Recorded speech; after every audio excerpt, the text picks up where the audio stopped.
সকাল সকাল উঠেই প্রথমে সূর্যদেবের দর্শনটা সেরে নিলাম। সূর্যদেব দেখা হয়ে গেছে, এবার বিছানা গোছাবো।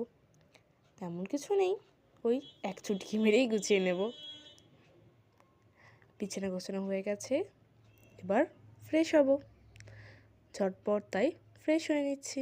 ফ্রেশ হয়ে নিয়ে বাবাকে চা দিতে হবে, তাই চা নিয়ে চললাম দিতে বাবাকে।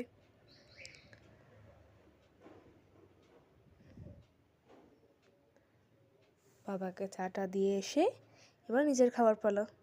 আমি অবশ্য চা খাই না, আমি একটু কম ওই বোর্নভিটা আর বিস্কুট সব খেয়ে নিয়ে এবার পড়তে বসবো। কোনো দিকে আর মন নয়, এবার শুধু পড়ায় মন। সামনেই পরীক্ষা আসছে, তাই কিছুক্ষণ পড়ে নিয়ে উঠে আবার খাওয়া। আজকে পিঠে পুলি উৎসব, মানে ওই আর কি পিঠে করা। তবে আমার আর সন্ধ্যেবেলার সময় হবে না, দুটো পড়া আছে, তাই মা কাল সন্ধ্যেবেলাতেই করেছিল। সন্ধ্যেবেলা একটু খেয়েছি আর রেখে দিয়েছে, এই আজকে এখন খেয়ে নিলাম জলখাবারে। সকালবেলায় খাওয়া দাওয়া হয়েছে, এবার মায়ের কাজ বলতে তেমন কিছু অবশ্য পারি না। ওই একটু আদা পেঁয়াজ রসুন ছাড়ানো, কেটে দেওয়া, আলু ছাড়ানো, আলু কাটা, এইসবই ওই আর কি। ধনেপাতা শীতকালে কেটে দেবো, আর কিছু অবশ্য পারি না। রান্না বান্না খুব একটা পারি না, তবে মাঝে মাঝে মায়ের মন রাখতে একটু আধটু খুন্তিও নেড়ে দিই। মাও খুশি, হ্যাঁ আমিও খুশি। যাকে সব কাটাকুটি একবারে হয়ে গেছে, এবার দুধ বসাবো। আজকে পিঠে পুলি উৎসব, তো সেই জন্য বাবা একটা প্যাকেট দুধ এনেছে।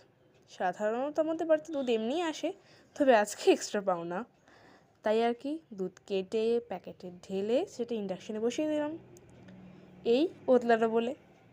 যাকগে দুধটাও উতলে গেল আপনার সঙ্গে গল্প করতে করতে।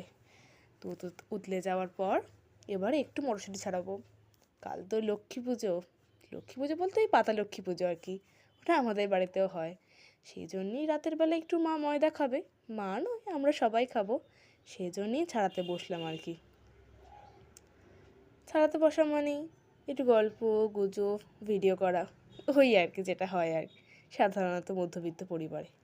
এবার চান টান করে নিয়ে লেবু খেয়ে নিলাম, লেবু আর আপেল। তারপরে ভাত খাবো। তারপরে বিছানা করতে হবে, তো দুপুরে শুতে হবে, তো তাই বিছানাটা পরিষ্কার করে নিলাম। কত ধুলো উঠছে দেখেছেন একবার। যাক ভালো করে বিছানাটা করে নিই। তারপর